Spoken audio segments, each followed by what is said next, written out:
My lords, your excellencies, ladies and gentlemen, welcome to the 11th annual presentation of the first award for responsible capitalism.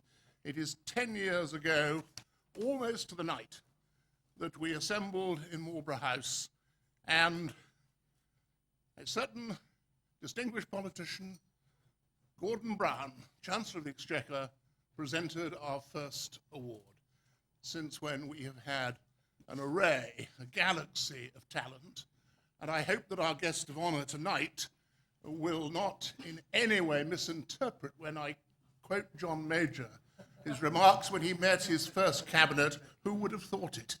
Because tonight we have from our coalition government one of our most distinguished secretaries of state. There are just one or two very brief things that I want to say before we get underway. Particularly grateful and glad to see Emeka Anyoko here. He was the Secretary General who allowed us to come to Marlborough House, and his successors have welcomed us each year since.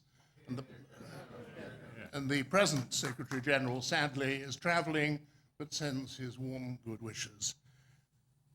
There is someone else that I wish to mention very especially, and that is Lady Darendorf, because this award would never have got underway without the championing of it by Lord Darendorf, one of the most distinguished men in public life in the last 50 years in this country. An amazing man who was dedicated to the ideals of responsible capitalism and who gave a great deal of his time, energy, and thought to the award and to how we should run things here. And sadly, he died last year, but his widow is here. Very, very glad to see her. And one of the awards is dedicated to his memory, and you'll hear more of that later. But the chairman of the First Advisory Council, well, he has not had the good fortune to attend one of our awards before, is Lord Hurd of Westwell, my past and future colleague, and I am delighted to ask him to say a few words.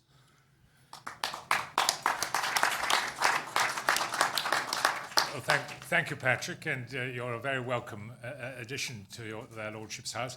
You have to get up early to get your seat nowadays.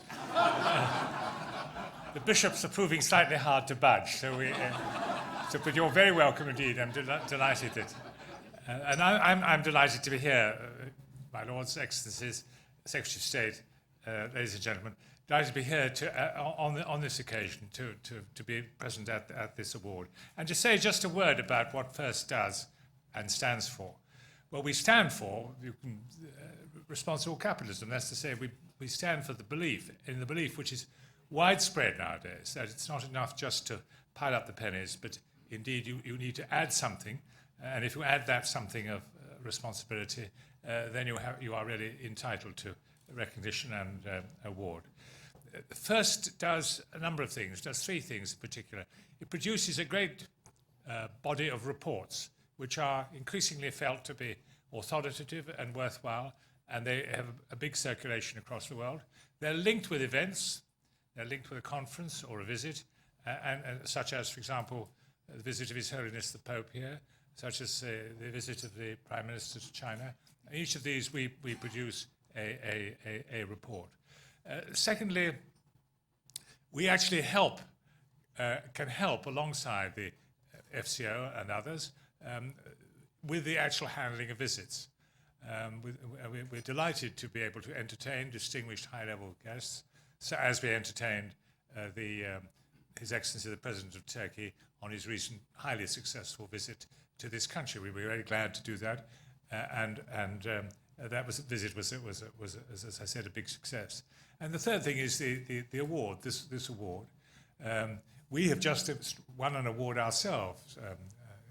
Rupert Goodman, I'm saying we, but Rupert really carries the brunt of it all and had the inspiration and carries through that inspiration into success.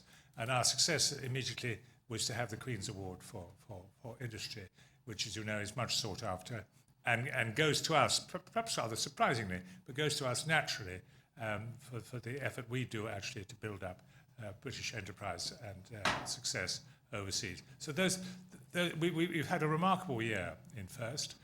We're going, I think it's fair to say, from strength to strength under Rupert's leadership. So it's a great pleasure to be here tonight and to meet so many people who've helped us in one way or another. Patrick.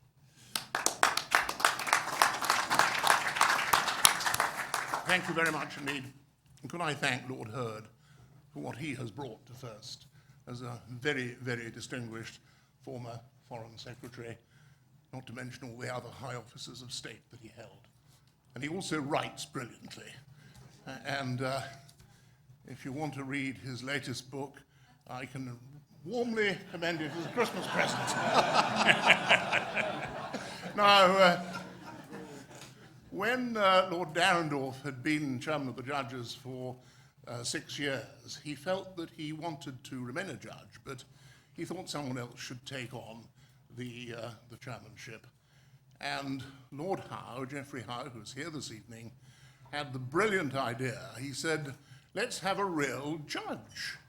And he said the Lord Chief Justice has just retired, and as Lord Chief Justice, he had been at our previous dinner to present the awards.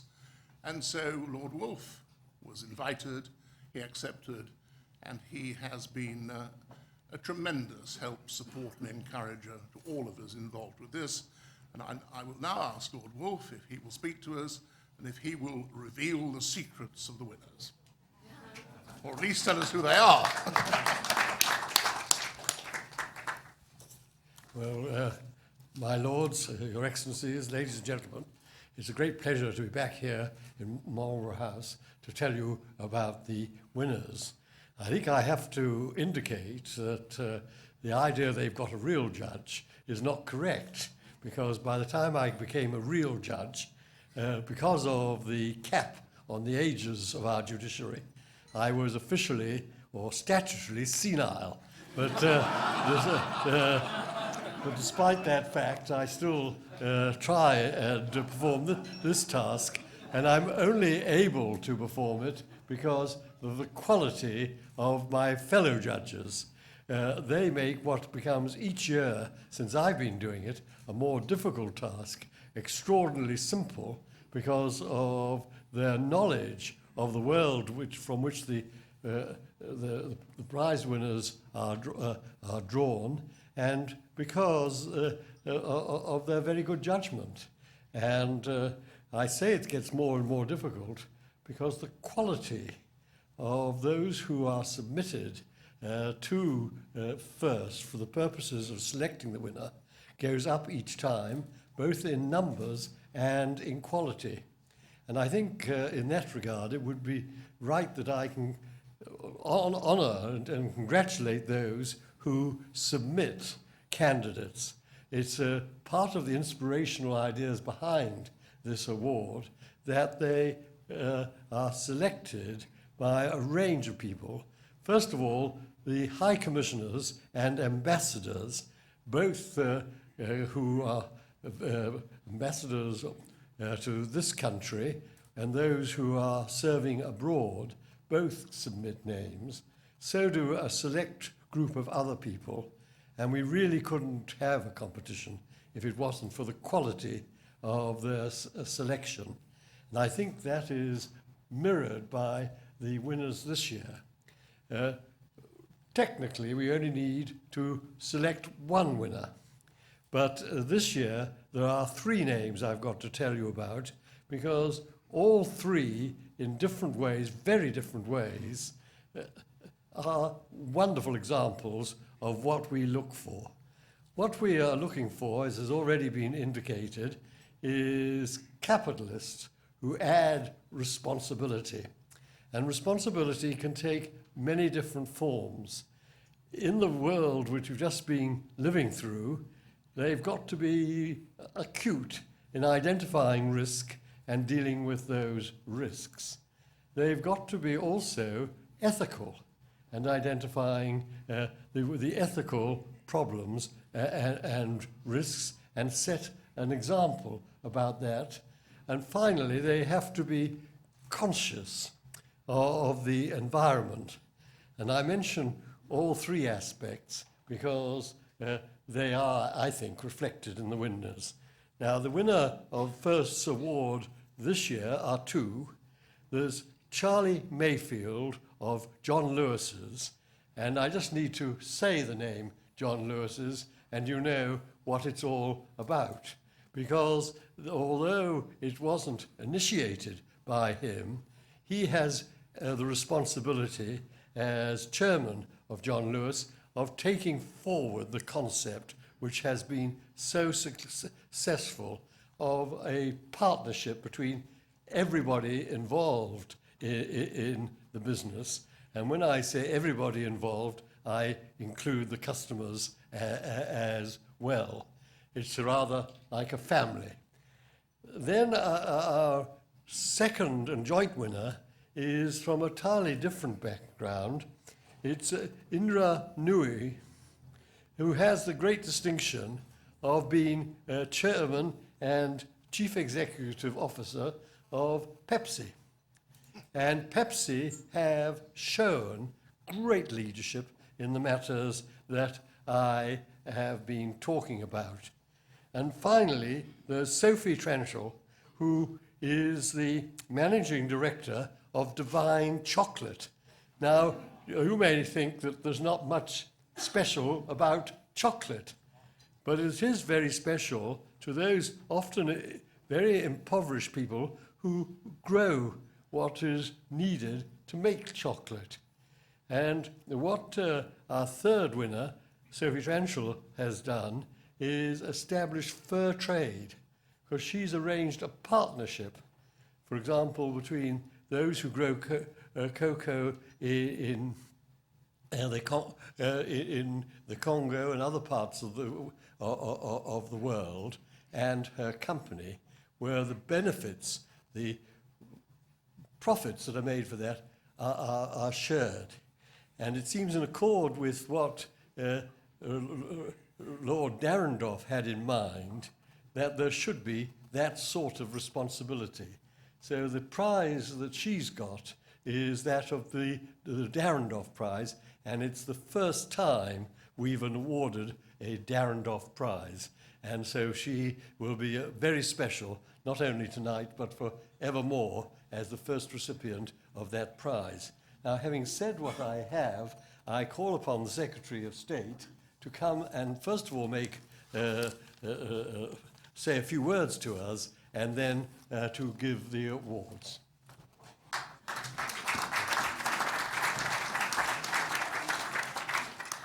Well, lords, ladies and gentlemen, thank you very much for inviting me. And I think, as you said in your introduction, who would have expected me to be here doing this in this government?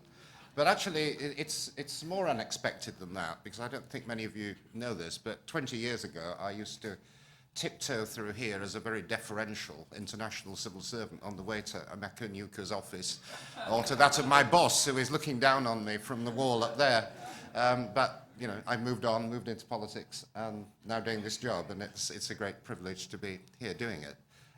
But I'd like to start, by way of introduction, just to thank Rupert for all the work he's done in launching these awards, working with UKTI in my department, and we're very appreciative of the work you've done, cultivating this concept and developing this awards. I'd like to thank Lord Wolfe as chairman of the judging panel, and Lord Hurd, who was, I think, chairing the advisory group that stands behind it, and we're very grateful to all of you. I think I'm expected to say something wise, or at least thoughtful, about responsible capitalism. I realise I'm in slightly dangerous waters. I gave a speech on responsible capitalism at my party conference, and I was written up the following day as an anti-business business secretary, and in one newspaper as a communist. So what I say will be very carefully couch tonight in order that I don't fall into the same mistake. But, you know, there are people who do, you know, probably would regard responsible capitalism as a bit of an oxymoron, you know, like bureaucratic efficiency. You know, it's, the two things don't go together, because capitalism is supposed to be about, you know, unfettered, unqualified, aggressive pursuit of profit. But I have to say, I don't see it in quite such a stark way. I mean, the two things are not incompatible at all. I mean, there have been episodes, and we know there have been episodes, notably in the, you know, the build-up to the banking crisis, where, you know, very irresponsible, foolish, short-sighted behaviour caused immense damage. And, you know, that the capitalist system at its worst does have that kind of outcome and does behave in that kind of way. But that's not intrinsic to it. And there are many, many examples of how the capitalist system works very well and very responsibly. And I think there are certain sort of defining characteristics in companies that I think we would be looking for if we wanted to encourage the concept of responsible capitalism. One is long-termism, you know, thinking beyond short-term profit, investing in the long term. Another is, I think, thinking about employees, engaging with employees, training over a long-term period. Another is, you know, ethical behavior that involves, you know, self-denial of profit because of some ethical purpose. And I think we can all think of examples in each of these different categories. I mean, I think the John Lewis Partnership is a very good example of kind of very long-term thinking. We've got, you know, big manufacturing companies which have invested in the UK and which make a major contribution. I think Japanese car companies are actually a very good example of companies that think a generation ahead. I used to work for a, you know, big oil company, Shell. You know, it's controversial in some respects, but the great thing about it was that they used to think, you know, minimum 20 years ahead. You know, my job as their chief economist was helping with scenario planning, which was, you know, what the world would be like in 20, 25 years' time. So it wasn't, you know, short-term pursuit of profit. It had this bigger long-term picture. So I think that's one of the defining characteristics of responsible capitalism. Another is thinking about the workforce. And this happens in sort of different ways. As it happens, I was born and brought up in York. Some of you will know is the centre of the chocolate, and it used to be anyway. And my father and mother, when they first started their working lives, were shop floor workers at Rowntrees and Terrace. And there was a sort of tradition of self-consciously responsible capitalism, and they invested heavily in their workforce. They built them homes and theatres and gave them shares in the company. I mean, it was a bit paternalistic and a bit cloying and probably wouldn't have fitted today, but it worked at that period, and it established a real kind of long-standing loyalty. And I think I've seen one of the things that's really impressed me actually in my current job, and I spend a lot of time going around factories, is the way that a lot of British companies, or British-based companies, not always British origin companies, British-based companies, responded to the recession. We expected, it's not a party political point, I think it's happened under the last government, but we expected, I think, that unemployment would go up to over 3 million. It didn't.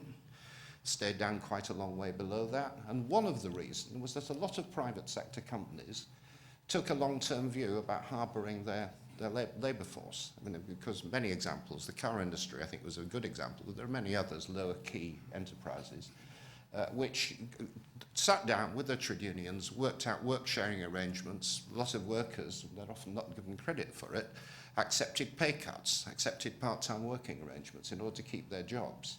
And throughout the private sector, there was an enormous amount of that kind of solidarity.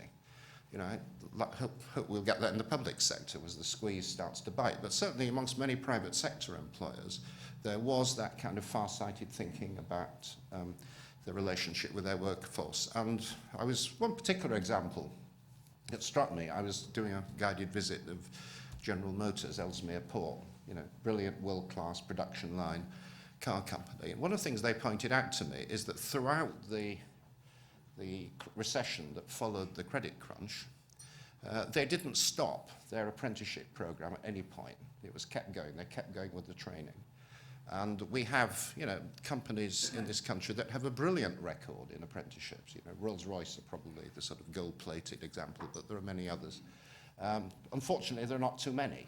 Far too few companies invest in their labour force, but we should celebrate the successes and we should celebrate the good examples, and there are many of them in the UK.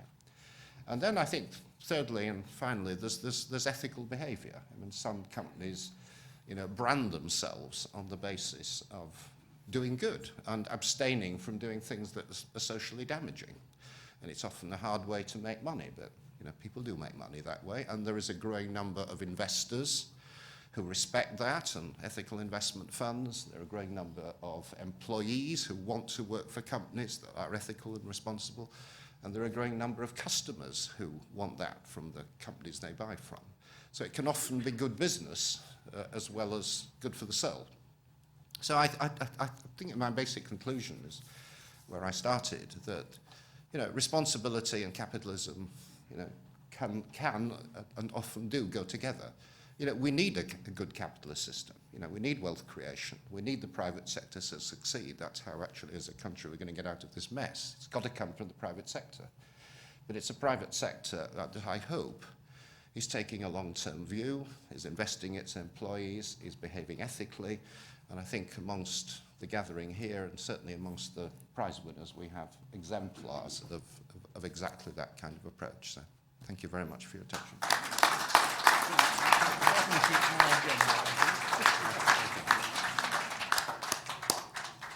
And now comes the moment we've been waiting for Dr. Cable to present the awards, first of all to Charlie Mayfield. Here we go. Thank you very much. Marvellous. Thanks. Thank you very much indeed. I'll put that down there. Right. Thank you. So, my lords, ladies, excellencies, and Secretary of State, I feel really enormously honoured to be here this evening to receive this award from First Magazine. I'm very grateful to Rupert and indeed to Lord Wolfe and to the judging panel. This is very unexpected when I was told about this, but really deeply appreciated. And I think I notice in reading up about the award is that you founded this at the turn of the millennium. And in the time that's passed since then, I think the case, the argument for the importance of responsible capitalism has grown enormously. So I really congratulate you on being very much ahead of your time. And it really feels to me that this is a very, very important issue. Indeed, I'm pleased to say that many people, many opinion formers now seem to be focusing on the importance that businesses should perhaps focus less on short-term gain and rather more on fairness and responsibility. It's a very great privilege for me to lead an organisation which was founded on the basis and the principle of fairness. And indeed, we in the partnership have had a very long time to work on our model, developing it now over 80 years. And really, the difference is that we focus first and foremost on the happiness of our members, of our partners, our 70,000 employees, all of whom are partners. They are at the heart of our business, and indeed, they of course share in the benefits of our success through the sharing of profit. But actually, more especially, what makes them come to work, and indeed what I think they draw the greatest value from, is the way in which our founder gave us a set of principles and practices which mean that those individual people, those partners, feel valued for who they are and for the contribution they make when they're at work. And indeed, as a result of that, they offer very freely and very readily their very best efforts to make our business a little bit better every single day. And really, that's at the heart of our model. For us, responsible capitalism means a number of things. And I think the first thing I would pull out is that really it amounts to expressly pursuing a balanced agenda.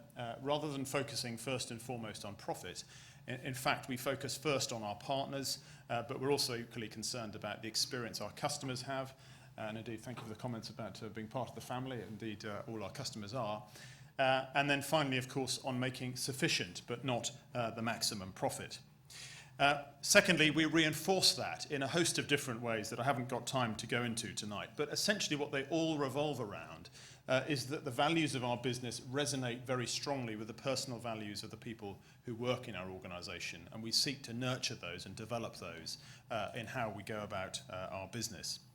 And then finally I think, the belief that we're here, the John Lewis Partnership exists, not actually just to be a nicer way to do business, although we place great store on being more compassionate and sustainable, but actually a better way. And by better, I do mean competitive, actually making profit and saying that that is a good thing to do, provided it is done in a way which is sympathetic and recognises the importance of the people who are involved in creating it.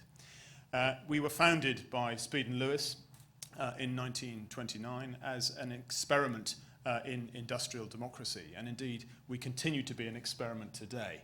Although on the one hand I take great comfort and indeed pride from the fact that the partnership is talked about quite a lot in a number of circles, including political circles, about providing potential solutions or answers in certain areas, it amuses me slightly, and I think gives me a source of comfort that that's coming at a time where within the partnership, if anything, we're having a more vigorous discussion about how we should be better at delivering for partners and where we're not necessarily doing as well as we might wish to do. And I think what that reflects is the recognition that we are very much still learning as an organisation 80 years on. And I fully intend for the time when I am lucky enough to be leading our organisation that we shall continue with that restless desire to continually improve and try and do better in what we're doing. And if along the way we can offer some help and advice, then that's all well and good, but we will do so with the humility of knowing that we really do not have all the answers to some of the greatest problems, but a real sense of responsibility that if we can help, then absolutely we should. So I'm delighted then that we are recognised as we are. When our founder founded the business, there were 500 partners. There are now over 70,000. And really, I think this award is much more for them than anything else. In fact, all 500 and then all the way through to the 70,000 who are there today. And I'll just finish by saying, again, that I'm very grateful to receive this on their behalf. It's a great honour and very many thanks.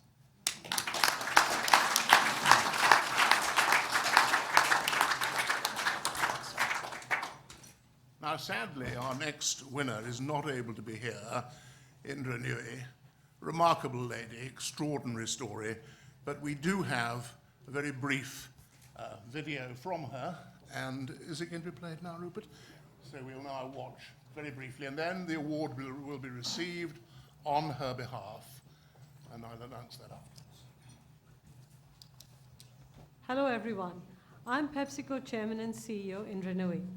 I'm sorry I couldn't be with you in person tonight, but on behalf of 285,000 PepsiCo associates around the world, it is indeed a great honor to accept this award.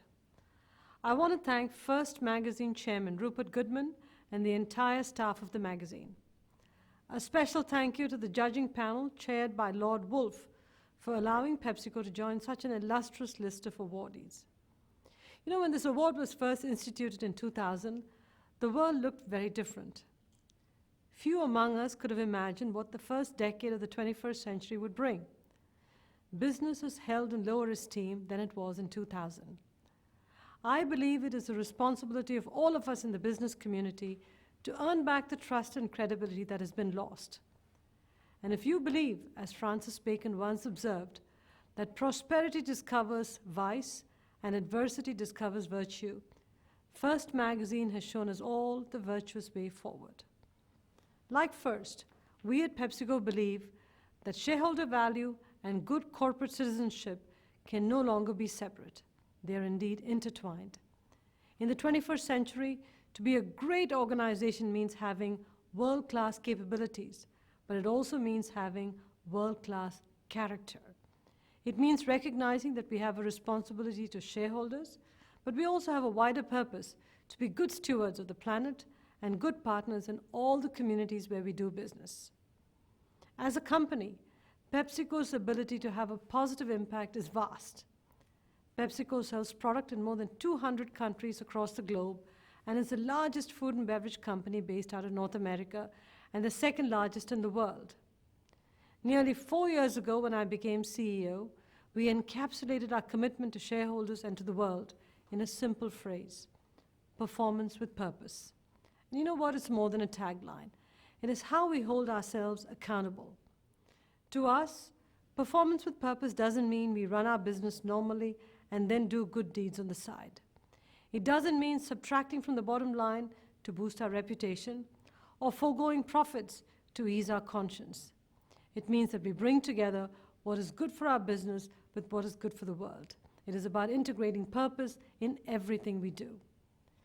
We articulated 3 planks: human sustainability, environmental sustainability, and talent sustainability. We measure and track our progress in these areas through 47 global goals and commitments that we call Performance with Purpose, the promise of PepsiCo. Performance with Purpose has absolutely galvanized our workforce. It allows our associates to feel they can come to PepsiCo and bring their whole selves to work. They can do their best at work and know that they're making a difference in the world. Ladies and gentlemen, with this wonderful award, you have said to us that we are on the right track. We will continue to do our part to deserve this honor in the years ahead. Thank you again.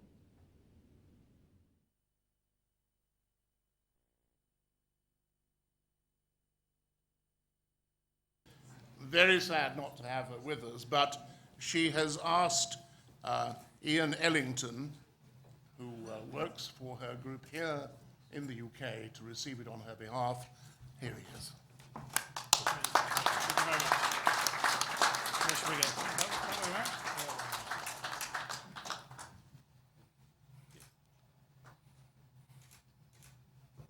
Thank you. Let me do the same with that. Well, good evening.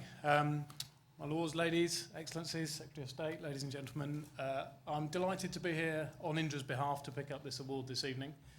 I think she's explained very eloquently in that short video clip what responsible capitalism means to us at PepsiCo. We call it performance with purpose, but she's undoubtedly leading a massive transformation within the PepsiCo business under that banner. And I think perhaps few people would have thought about PepsiCo and the John Lewis partnership, the sharing a platform, or even talked about them in the same breath. But I think you can see many of the things that Indra talked about this evening were very similar to some of the things that Charlie talked about at John Lewis Partnership. I know Indra's very honoured to receive the award. She is sorry that she can't be here tonight, so I do offer her apologies for that, and also to say thank you on behalf of Indra and the broader PepsiCo organisation for recognising us in this way. So thank you very much.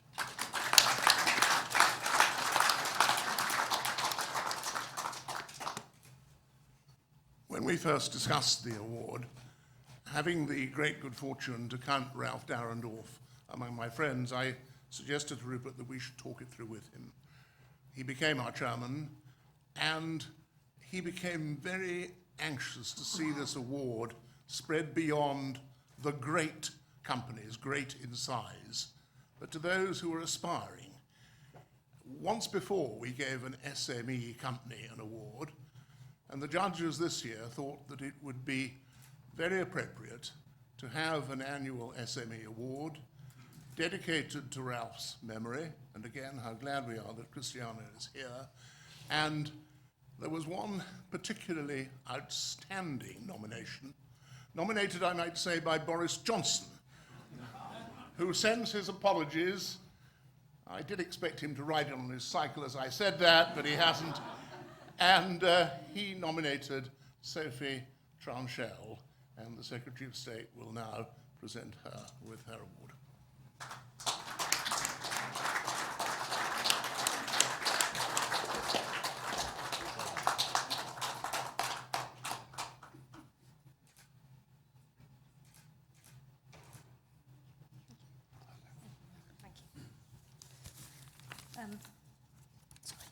I'm going to read. I'm not as experienced at this as everybody else. So, Your Excellencies, Lords, ladies and gentlemen, good evening. I'm extremely honoured to have been selected for the inaugural Darendorf Award for Leadership in Social Enterprise. And I'd like to thank those who nominated me and the venerable selection panel who chose me.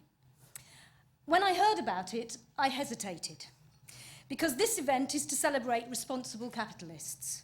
And I'll hope you'll forgive me if I'm cautious about joining that club. It's not what my mum taught me to do.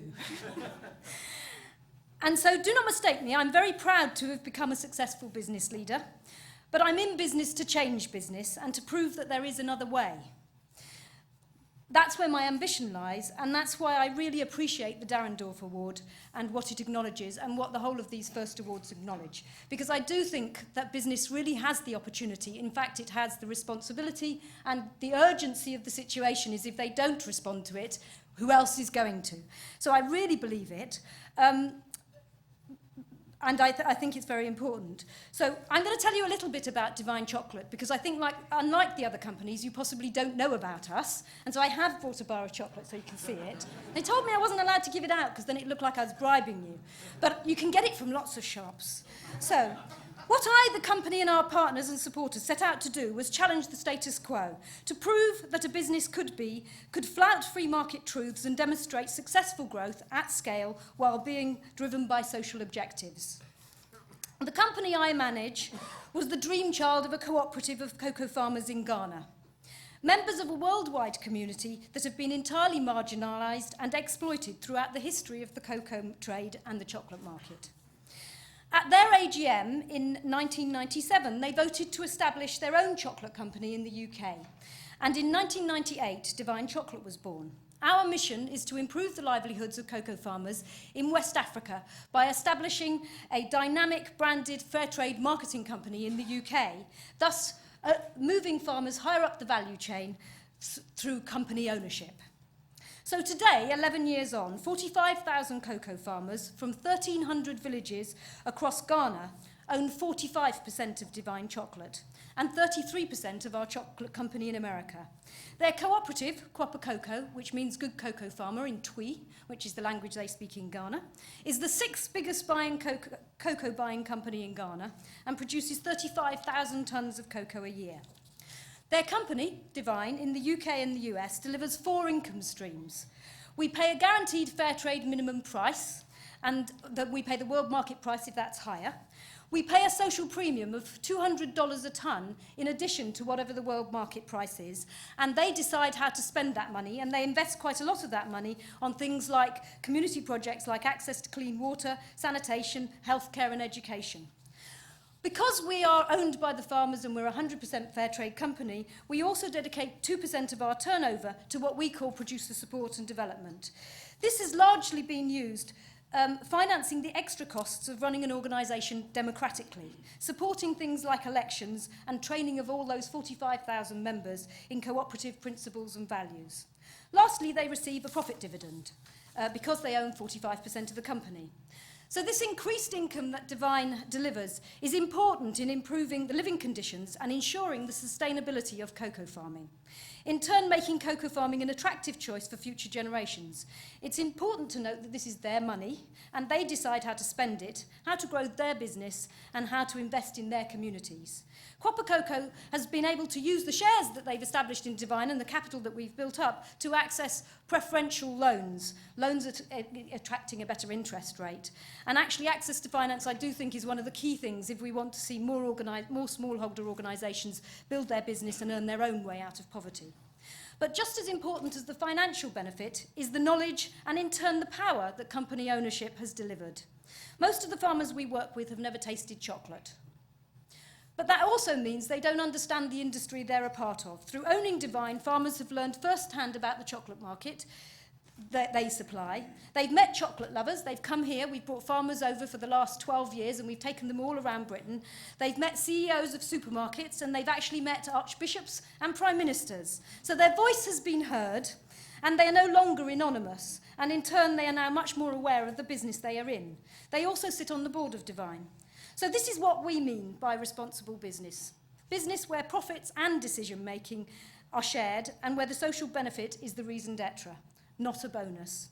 So I'd like to see all big business embarking on a journey towards responsible capitalism, and I really applaud first for doing this award because I think this is part of the journey.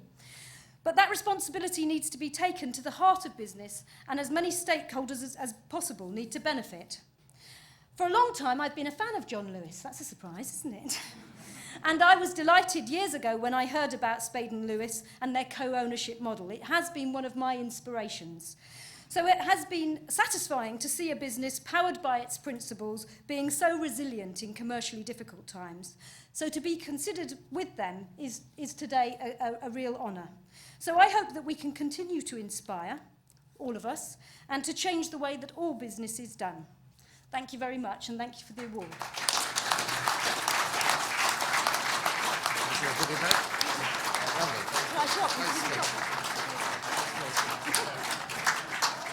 Have to declare this. It's quite right that he should take the biscuit, and he will of course declare it. Your Excellencies, my lords, ladies and gentlemen, we come to the end, but before we do, I just want to say we've heard 3 very remarkable speeches and seen 2 very remarkable ladies, one on the screen, one here. I could not help but be struck, particularly as Sophie was speaking just now, for all her innovative zeal, which is wonderful. There is very much in common between the 3, and it can be summed up in one word, which is partnership, or if you want another one, sharing. And this gives us all a real example and a real incentive. But my final word must be to thank the Secretary of State. I've known Vince Cable since he came into the House. He made his mark very quickly. He was clearly a man who knew what he was talking about, which is not always the case with those who are elected to the House of Commons. And he rationed himself so that he did talk about those things that he was familiar with and master of. Of course, he earned undying fame from a joke he thought up in the bath, and which we're told his wife told him he mustn't share with the House of Commons, but he will always be associated with Mr. Bean. And he did more in one intervention in the House of Commons to redress the balance of power than many other people I've seen over the years. He is now, of course, a responsible minister, talking about responsible capitalism. And I believe, as a member of the Conservative Party, which really does wish the coalition well on all our behalf, that Vince and his friends have demonstrated responsibility of a high order in the way that they have joined the government and in the way that they have accepted the realities of figures which, in opposition, they could not necessarily know. And I'm sure, Vince, that I wish you, on behalf of everyone here, continued success, because your success is our success. It's crucially important that this government does succeed in its economic policies, and it's a great honour to have had one of the architects and developers of those policies with us as our guest of honour tonight. Vince, thank you very much indeed. Thank you.